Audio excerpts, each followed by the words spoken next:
El restaurante en Playa del Carmen bullía con el murmullo de las charlas y el tintineo de los cubiertos. Pero un escalofrío me recorrió antes de que las palabras salieran de la boca de mi hija.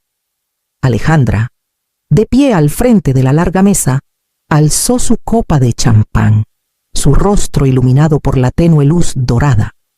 Se veía como la anfitriona impecable que siempre soñó ser.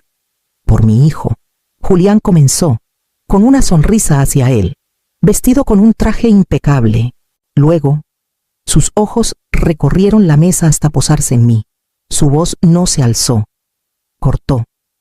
Suave y filosa. En el día de la boda de Julián, el mejor regalo que puedes darle es no estar ahí. Las palabras golpearon más fuerte que si las hubiera gritado desde la otra acera. El salón quedó en silencio.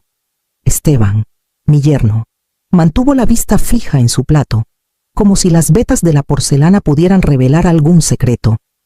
Julián se removió en su silla, sus manos apretando el tallo de su copa. No habló, no me miró. Me quedé helada, cada sonido del lugar apagado. La risa de otra mesa en la distancia sonaba de pronto extraña. Mi pecho se apretó, pero me obligué a respirar. Pensé en todas las noches que pasé en vela con Julián de pequeño, en las cuentas que hice malabares cuando los negocios de Esteban fracasaron, en las comidas que preparé para Alejandra mientras estudiaba para sus exámenes. Todo invisible ahora, borrado por una sola frase. Bajé el tenedor al plato. Mis manos temblaban, pero las estabilicé bajo la servilleta de lino. A mi alrededor, la conversación se reanudó, cautelosa, fragmentada, como si la gente caminara alrededor de vidrios rotos. No me levanté de la mesa esa noche, pero algo en mí ya había salido por la puerta, buscando aire, cuando mi esposo murió. Julián tenía apenas 7 años.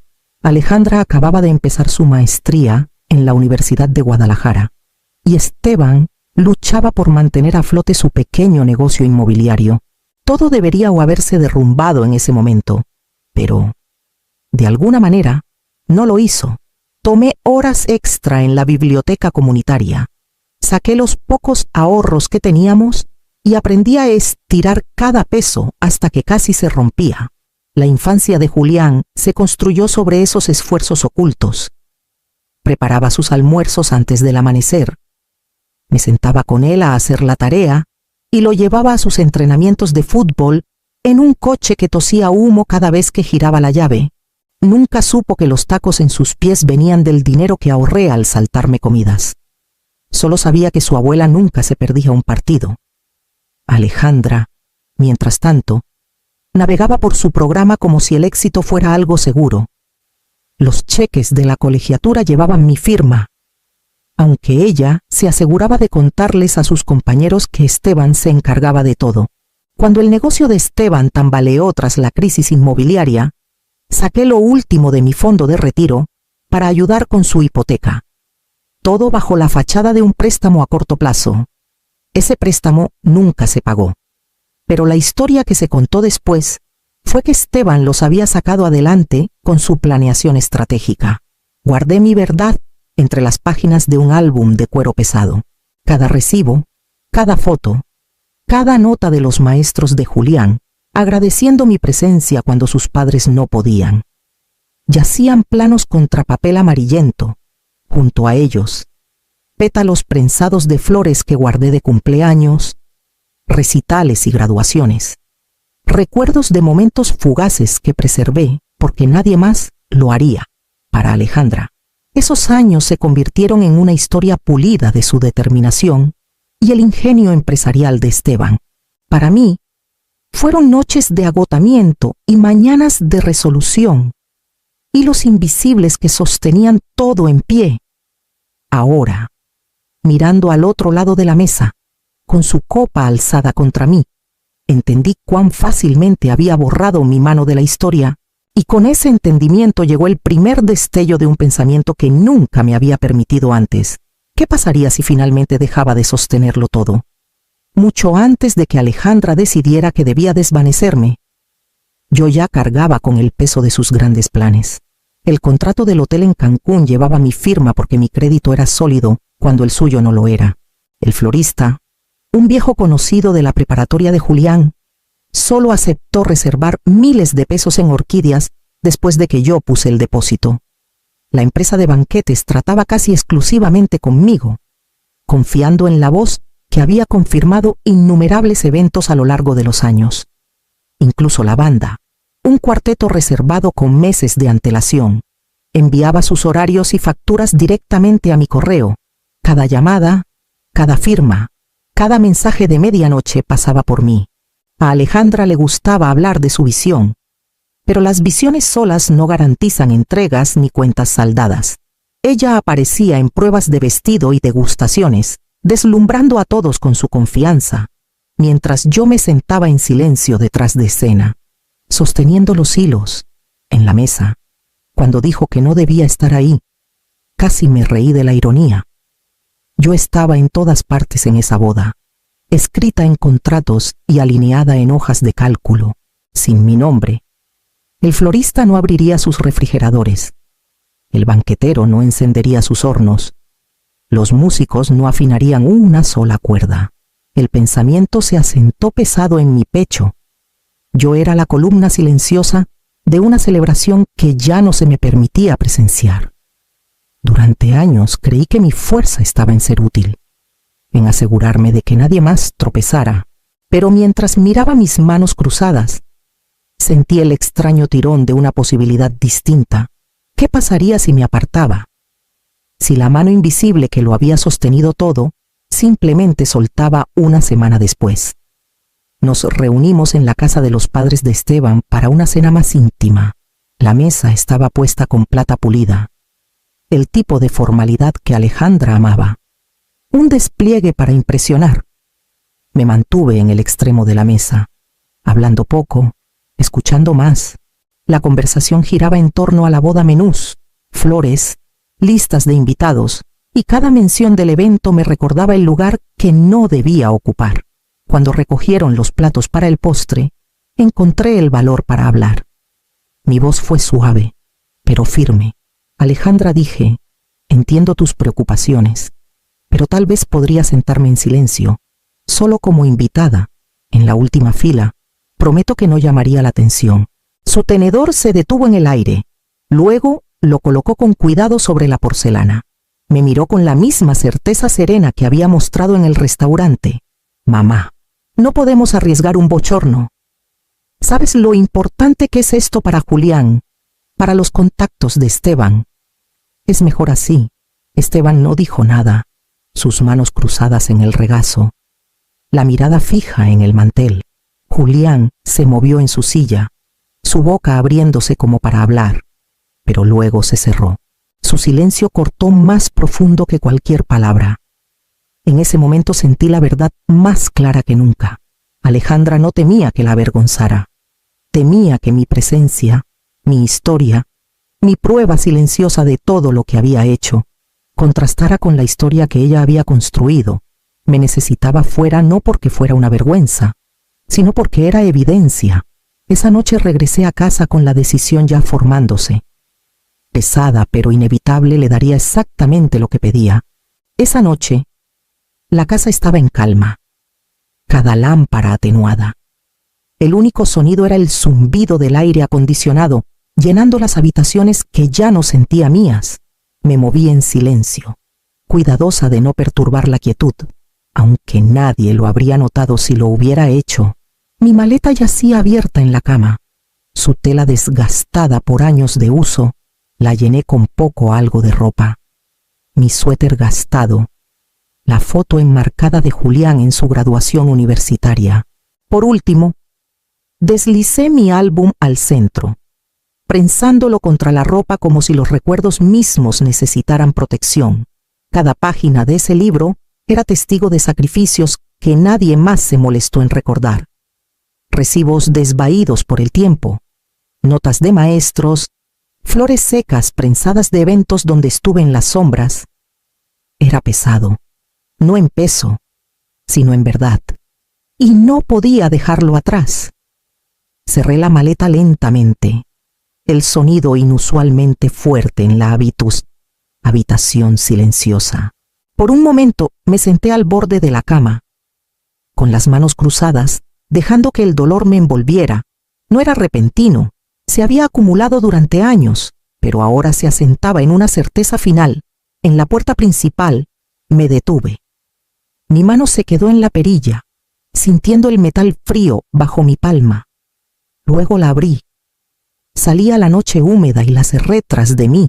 El clic resonó como el cierre de un libro, la última línea escrita. Caminé por el sendero hacia la calle, la maleta rodando suavemente sobre el pavimento. Sobre mí. El cielo de Quintana Roo era oscuro e infinito, y con cada paso sentía una extraña claridad que me guiaba hacia adelante. En los días siguientes, comencé el trabajo silencioso de deshacerme de su mundo. La maquinaria de la boda había sido alimentada por mi esfuerzo, mi crédito, mi paciencia, y todo podía terminar con el simple acto de apartarme. Entré a la cuenta bancaria, que aún tenía los depósitos para el florista y el banquetero. Con unos clics, cancelé los pagos automáticos ligados a mi nombre, sin advertencias, sin explicaciones, solo silencio donde antes había obligación. Luego, revisé el correo que había mantenido por años, el que los proveedores conocían mejor que el de Alejandra o Esteban. Borré mis listas de contactos, eliminé hilos de correspondencia y cerré sesión. Mi teléfono dejó de vibrar con recordatorios y confirmaciones. Donde antes había demandas constantes de mi tiempo, ahora solo había una quietud que no había sentido en décadas. No llamé al florista para cancelar el pedido. No alerté al banquetero ni al cuarteto que había ensayado durante semanas. Simplemente dejé de responder. Las facturas que llegaron se quedaron sin abrir, los mensajes sin escuchar. Mi ausencia no era sabotaje, era supervivencia. Había sido el puente entre sus grandes ilusiones y la realidad. Y ahora me retiraba a terreno firme, dejándolos colgados sobre el abismo. Para el fin de la semana, los mensajes comenzaron a llegar, proveedores pidiendo confirmaciones, exigiendo saldos atrasados, amenazando con liberar fechas y suministros a otros clientes. Leí algunos antes de borrarlos, sin sentir culpa ni triunfo. Lo que sentía era una liberación profunda y silenciosa, como exhalar después de contener el aliento demasiado tiempo. Su celebración, construida sobre apariencias, comenzaba a tambalearse, y todo lo que había hecho fue alejarme. La mañana de la boda amaneció brillante y húmeda. El tipo de día en Quintana Roo donde el aire se siente pesado, incluso antes del mediodía. No estaba en el hotel en Cancún, pero las noticias de lo que pasó allí me llegaron rápido, traídas por llamadas que dejé sin contestar y por las imágenes que podía conjurar con facilidad. El salón, que debería haber brillado con rosas y orquídeas, estaba vacío. El florista, sin pago ni respuesta, había enviado sus entregas a otro lugar, sin los arreglos. El enorme salón parecía una caverna, pisos pulidos y candelabros colgando sobre mesas desprovistas de color. Los invitados entraron esperando magia y encontraron ausencia. Sus murmullos comenzaron casi de inmediato, pequeños hilos tejiéndose en una tela de duda que se extendió por el lugar. En la cocina, el personal del banquetero esperaba en el muelle de carga, pero se negaba a descargar ni una bandeja. El saldo final, dijeron, seguía pendiente, y no arriesgarían servir sin él. El ruido de las cacerolas y las voces elevadas resonaban por el pasillo, más fuertes que cualquier música, pero tampoco había música. El cuarteto, tras horas de silencio y sin confirmación, se había ido a otro evento. Sus sillas estaban vacías en el escenario, los instrumentos ausentes, un eco del espectáculo que debería haber sido. Imaginé a Alejandra, su cabello perfecto y su vestido impecable sin protección contra la verdad. La rabia debió drenar el color de su rostro mientras buscaba explicaciones. Esteban, con el teléfono pegado a la oreja, contactando proveedores, intentando tapar agujeros en una presa que ya se había roto. La desesperación se notaba en cada palabra cortante, cada llamada fallida, cada buzón lleno. Y Julián, mi nieto, de pie en su smoking, un hombre vestido para una ceremonia que se desvanecía a su alrededor. Siempre había confiado en que alguien se encargaría de todo, que alguien, en alguna parte, evitaría que los detalles se deshicieran. Ahora, mirando el salón vacío, debió sentir el peso del silencio. Sabía quién siempre había contestado las llamadas, quién había firmado los cheques, quién había asegurado que las flores florecieran y la comida llegara caliente. Mi ausencia ya no era invisible, era la forma del desastre a su alrededor. Lo que debía ser el momento cumbre de Alejandra se convirtió en un espectáculo de fracaso. Los invitados miraban sus relojes, murmurando excusas para irse. El salón, despojado de sus ilusiones, revelaba la verdad de lo que siempre había sido una fachada construida sobre mi espalda. No estuve ahí para ver el rostro de Alejandra cuando lo entendió, pero no necesitaba estarlo. El colapso hablaba más alto que cualquier cosa que pudiera haber dicho, y antes de que terminara la noche, su furia encontraría el camino a mi teléfono. La llamada llegó cuando el atardecer se asentaba. Mi pequeño departamento iluminado solo por el resplandor anaranjado que se filtraba por las persianas. El teléfono vibró contra la mesa, la pantalla mostrando el nombre de Alejandra. Lo dejé sonar 2 veces antes de contestar. Su voz era una cuchilla, afilada y temblorosa. Lo arruinaste todo. ¿Tienes idea de lo que has hecho? Sostuve el teléfono contra mi oído, firme. Mi voz baja pero clara. No arruiné nada. Me pediste que desapareciera. Te di el regalo que querías. La línea quedó en silencio. Podía escuchar su respiración irregular, como si la hubieran golpeado. Por un momento, la furia se desvaneció en una pausa hueca, del tipo que pesa más que cualquier grito. Entonces, la voz de Esteban irrumpió de fondo, áspera y cruda. «Esto es robo. Nos saboteaste. Pagarás por esto». Clara. Sonaba menos como un yerno y más como un hombre viendo su imagen cuidadosamente equilibrada colapsar frente a una audiencia que ya no podía impresionar. No le respondí. Mis palabras eran para Alejandra, y ella lo sabía. A lo lejos, capté otro sonido, una voz que no esperaba. «Abuela». El tono de Julián no tenía el veneno de su madre, solo desesperación. «Por favor, dime por qué. Dime qué está pasando». Cerré los ojos, y por un momento escuché al niño que alguna vez fue, el pequeño que tomaba mi mano al entrar a la escuela, el joven que se apoyaba en mí cuando sus padres estaban demasiado ocupados. Pero me quedé en silencio. Merecía entender, pero no podía darle respuestas que su madre había trabajado tanto por enterrar. Este era su ajuste de cuentas, no el mío. «Di algo», gritó Alejandra, su voz quebrándose al fin. «No tengo nada más que dar», dije suavemente, y luego colgué. El silencio volvió a la habitación, más profundo ahora, como si el aire mismo hubiera absorbido el peso de lo que había pasado. Dejé el teléfono junto a mi álbum, las páginas aún cerradas, esperando, mientras la noche a mi alrededor parecía acercarse a lo que vendría después. Las consecuencias llegaron rápido. Puerto Vallarta tiene una manera de esparcir historias más rápido que cualquier titular. Y la boda fallida se convirtió en el chisme de la semana, en almuerzos y horas de cóctel.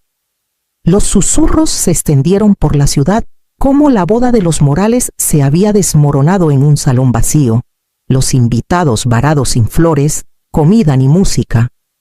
Lo que debía ser un triunfo se convirtió en una parábola de arrogancia, contada con deleite por aquellos que alguna vez envidiaron la perfección de Alejandra. Esteban sintió el golpe primero.